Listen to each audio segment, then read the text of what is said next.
Assalamualaikum grade 6. How are you all students? I hope all of you are doing well. Okay, great. Students, I hope now you have a better and clear idea about the measurements. The 5 measurements that we discussed were one is the mass, volume, length, temperature and time. Okay right, यही 5 हमने measurement discuss की थी ना. And her measurement के लिए क्या है, different instrument use होते हैं एंड डिफरेंट उसके यूनिट्स यूज़ होते हैं. Right, okay. Now come to the page number 7. Please open page number 7 and today we will solve 3 problems. Problem number 1 is the heading is the making difficult measurements. If you have the right instrument, measuring is usually pretty easy, right? अगर आपके पास accurate and right instrument available है तो आप easily किसी भी चीज़ को measure कर सकते हो. However, sometimes things can be a little more difficult to measure and need thinking about. कैसे? Problem number 1 की तरफ आते हैं. How do you find the mass of a single rice grain? अगर आपसे कहा जाए कि आपने सिंगल राइस ग्रेन का यानी कि एक दाने का आपने मैस फाइंड करना है तो how you will do that. Solution इसका क्या है. Rice grains are very light, ठीक है, उनका मैस बहुत कम होता है and it is very unlikely that you will have a balance that can measure very small message. Okay, so the easy way is to weigh 100 rice grains and divide their mass by 100. ठीक है, यानी कि हम ऐसा करें कि हम 100 दाने ले लें, ठीक है, चावलों के, और उनके उसको हम डिवाइड कर दें उनके 100 से. ठीक है, यानी सबसे पहले ये देखें, मैस ऑफ 100 राइस ग्रेन्स. हमने एक क्या लिया, हमने एक इलेक्ट्रॉनिक बैलेंस लिया, ठीक है, जिसके ऊपर हमने क्या रखे, हमने 100 राइस ग्रेन्स को उनके ऊपर रखा. And the electronic balance, as you can see, it's giving us the weight is the 20 gram. ठीक है, 100 दानों का वो हमें कितना वज़न दे रही है, 20 grams. अब हमने फाइंड क्या करना था, हमने फाइंड करना था मैस ऑफ 1 राइस ग्रेन. ठीक है, तो हम क्या करेंगे, ये जो टोटल वेट है यानी कि 20 ग्राम, इसको हम डिवाइड कर देंगे किसके साथ, 100 से. ठीक है, 100 से. तो आगे हम ग्राम क्यों यूज़ कर रहे हैं, क्योंकि हमने पढ़ा था कि मैस के साथ हमेशा जो यूनिट यूज़ होगा वो ग्राम्स होगा और ग्राम से बड़ा क्या होता है, किलोग्राम होता है. ठीक है, so the weight is 20 divided by 100 is 0.2 gram. So क्या इससे हमें पता चला, if the rice grains are not exactly the same, then 0.2 gram is the average mass of one rice grain.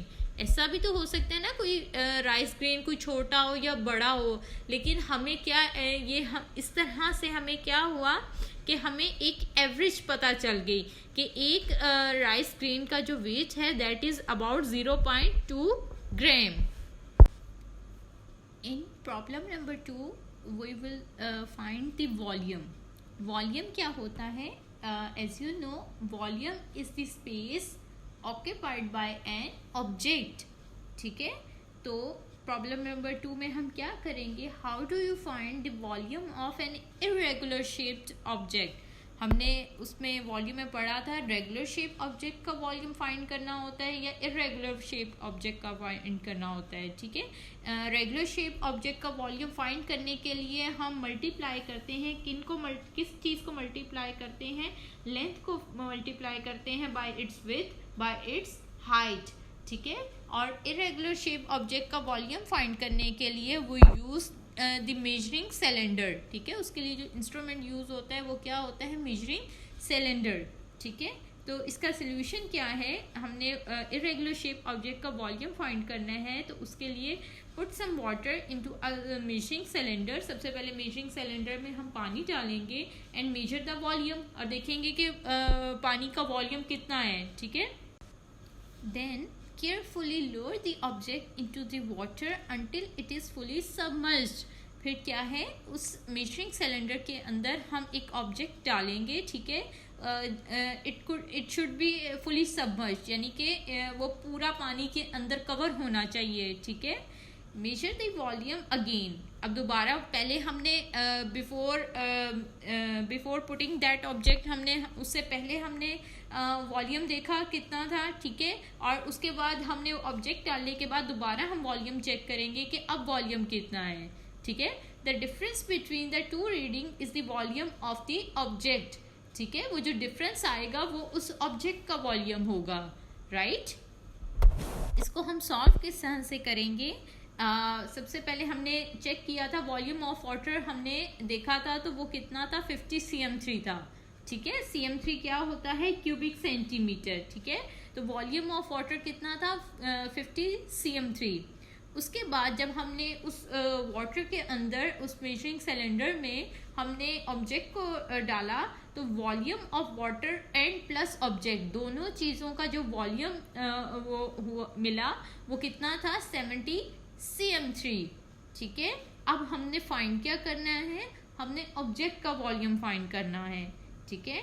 The volume of object is equal to 70, ठीक है, minus 50 cm3, ठीक है। 70 cm3 को हम माइनस करेंगे फ्रॉम 50 cm3 से, तो हमारे पास क्या रीडिंग आ गई, यस 20 cm3। एंड 20 cm3 क्या है, that is the volume of that object, ठीक है। That we lower the object into the water, ठीक है, जो हमने उस पानी में उस मेजरिंग सिलेंडर के अंदर डाला था। Now students, please come to the problem number 3. How do you time one swing of a pendulum accurately? How do you find time one swing of a pendulum accurately?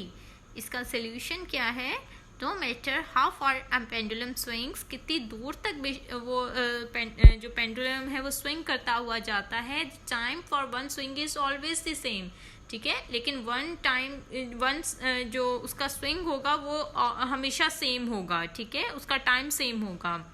However, one swing may be too fast to the time accurately, लेकिन वो इतनी जल्दी से move करता है कि sometime क्या है, हम उसको easily फाइंड नहीं कर सकते, तो उसके लिए हम क्या करेंगे, but you can get a good answer by timing 10 swings and divide the result by 10, ठीक है। हम 10 स्विंग्स हम डिवाइड करेंगे 10 के साथ, ठीक है। तो टाइम फॉर 10 स्विंग्स का कितना टाइम लगा, हमने with the help of stop clock या स्टॉप वॉच की हेल्प से हमने इसको फाइंड किया, तो हमें पता चला कि 10 स्विंग्स को इट इज़ टेकिंग 15 सेकेंड, ठीक है, 15 सेकेंड लग रहे हैं। तो हम क्या करेंगे, हमने तो वन स्विंग का टाइम फाइंड करना था ना, तो हम 15 को डिवाइड कर रहे हैं बाय 10, राइट। तो हमें क्या आंसर मिल रहा है, 15 divided by 10 is equal to 1.5 seconds, right?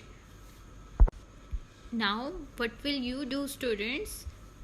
From page number 8, here a test yourself is given.